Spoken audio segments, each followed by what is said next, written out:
Monkey! What the hell is that? In spite of all those who doubted it, the Mario movie has managed to earn over $1 billion globally. I'm sure you all know what this means. No. It means, given this success and the success of other projects such as HBO's The Last of Us and the 2 Sonic movies, it's very likely we're going to see a sudden uptick of video game movies in the near future. If Hollywood has finally figured out how to make video game adaptations that don't suck absolute balls, then they could be a veritable goldmine of new film opportunities. But what's changed? Why are video game adaptations so much better now than they were only 10 years ago? Well, the main thing is that the people making them actually kind of give a shit about quality now. I wouldn't call the Mario or Sonic movies masterpieces by any metric, but they're both decently entertaining to watch, and you can certainly get the impression that the people behind them actually have some degree of passion for the source material. Koopas! Although, in the case of the former, it's certainly easy to imagine Shigeru Miyamoto walking around the Illumination Studios offices with a baseball bat, set to immediately murder the first person to mention the name Princess Daisy in his presence. Yeah, never try and go against Nintendo's quality control team. Or their legal team for that matter.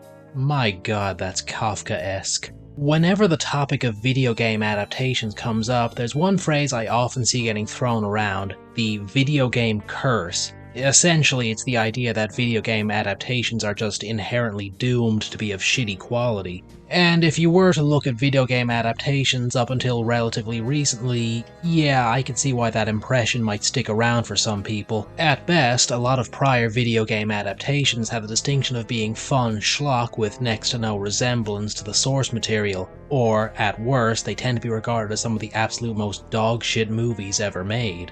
And that's why the term video game curse has been thrown around so liberally over the years. But I'm going to drop a bombshell on you. There is no video game curse at all.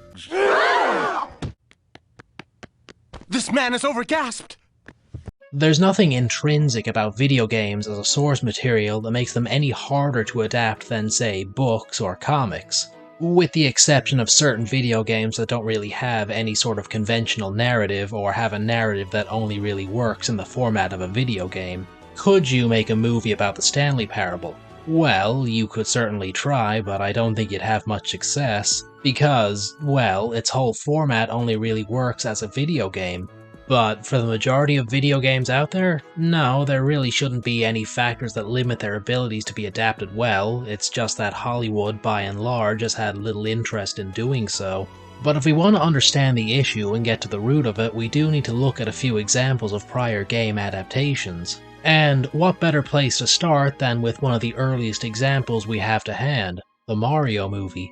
No, the other Mario movie. Monkey! The Nintendo of the 1990s was a very different beast to the Nintendo we know nowadays. I mean, could you imagine Nintendo ever saying to Sony, hey, would you guys like to make a Zelda game? Crazy, right? And yet that's basically what happened with Philips and the CDI. Fortunately, we did get some masterpieces out of that.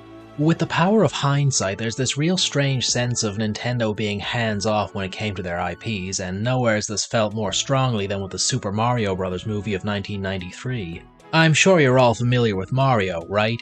You know, the funny plumber who jumps around cartoony landscapes dealing with colorful enemies? Well, what if we took Mario and we shoved him into a grungy cyberpunk city and transformed all his iconic enemies into weird Cronenberg monsters? I mean, just look at some of this. Does any aspect of this movie look like a Mario movie to you? No matter how bad Illumination's effort could have been, they would have had to really try to be worse than this. Koopas! This, ultimately, was not the movie the actors originally signed on for. Apparently, the original draft of the Mario movie was supposed to be sort of a light fantasy comedy in the same style as The Princess Bride, which certainly would have made for a more natural fit. So, how exactly did we go from point A to point B here? Well, you got me. By all accounts, it doesn't make sense. Well, according to the testimony given by Bob Hoskins and Dennis Hopper, who I'm likely to give a lot of belief towards, the blame, as it were, can be attributed almost entirely to the two directors of the movie, who seem to change everything at a moment's notice and rewrite the script seemingly daily. The end result is basically a movie that has next to no ties to the brand except for the title and a few elements from the lore cobbled together and reskinned. You'll note, going forward, that this is somewhat of a common recurring thing when it comes to video game adaptations. If you couldn't get anywhere with your original ideas, just stick a brand name onto your terrible script and hope for the best. The directors very clearly had their own original thing they wanted to do, and so they grafted themselves onto the Mario movie like a cancerous growth in order to make that happen. To keep this train of thought going, let's take a moment and focus on a creator who was rather infamous in video game circles a few years back, Uwe Boll.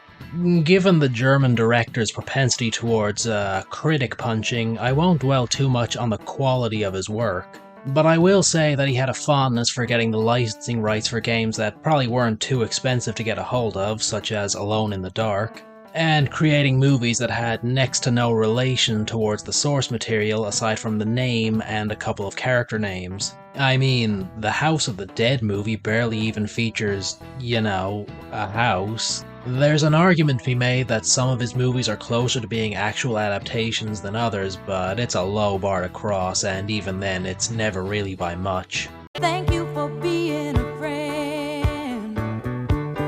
Similar to Mr. Boll, there is another director who is somewhat infamous for doing his fair share of video game movies that never really feel close to being actual adaptations. Paul W.S. Anderson, who you may recognize as the Resident Evil guy on account of the fact that he made all those Resident Evil movies. I have to imagine that Paul's efforts were decently successful at the box office considering how many of these things there were. So what's my beef with the Resident Evil movie franchise exactly? Well, it's that they're less Resident Evil movies and more really expensive fan fiction for Anderson's wife, Mila Jovovich. In those movies, Jovovich plays Alice. Alice, that iconic Resident Evil character who has appeared in games such as... Much of the Resident Evil movies can essentially be summarized as Alice does increasingly cool Neo shit per each movie, and the actual Resident Evil characters are lucky if they even get a single crumb of screen time. And occasionally, if Paul is feeling exceptionally daring, he'll have a monster or set piece from the games show up so the fans can look at it and say, I know what that is! And really, I feel the whole thing would have stood out less if they just had Mila playing a pre-existing Resident Evil character, instead of playing Resident Evil Poochie. To give Anderson some credit, at least he isn't subtle about this favoritism. He basically did the exact same thing years later with the Monster Hunter movie, where Mila plays a super awesome US Army soldier who gets dropped into the Monster Hunter world.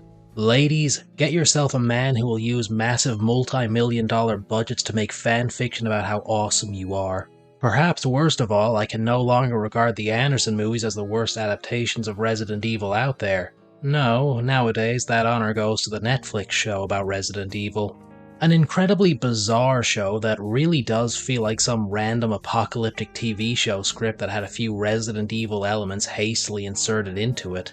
Capcom, is it too much to ask that you try and enforce a little bit of quality control on these adaptations? To keep this video from ballooning massively in scope, I'll just say that TV shows haven't fared that much better than movies in terms of adaptation.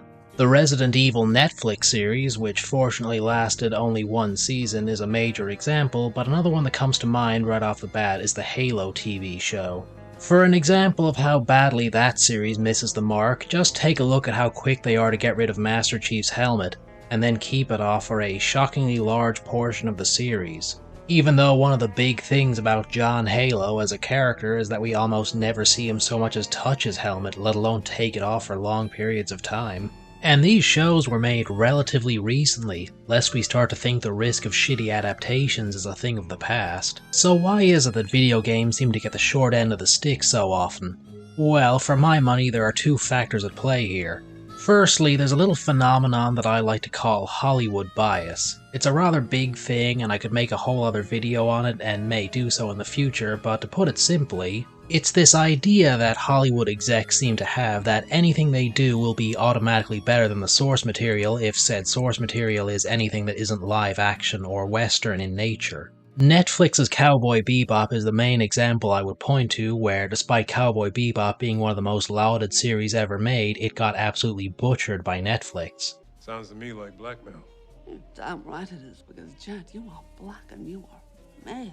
That was truly cringeworthy. Because the people at Netflix assumed that any changes or additions they made would automatically be better than the source material. Mark my words, we'll be saying the exact same thing about Netflix One Piece and Netflix Avatar The Last Airbender in due time. And no video game story, no matter how critically acclaimed it is, will ever be taken seriously by people like that. Which leads into my second point. Entertainment executives naturally look down on video games as a medium largely because video games are the runt of the entertainment industry. When television was a new invention, it was looked down upon as being lowbrow and stupid, and when movies were a new invention, they were looked down upon as being lowbrow and stupid too. And now video games fill that same niche and will likely continue to do so until a new form of entertainment comes along. Or, you know, the last of the boomers dies out. But to end on something of an optimistic note, it is clear that there are more and more people getting invested in making actually decent adaptations. It may well be a sign that things are finally improving for game adaptations. Although, admittedly, Paramount did try and put this abomination into an actual movie for human beings to watch. Oh no!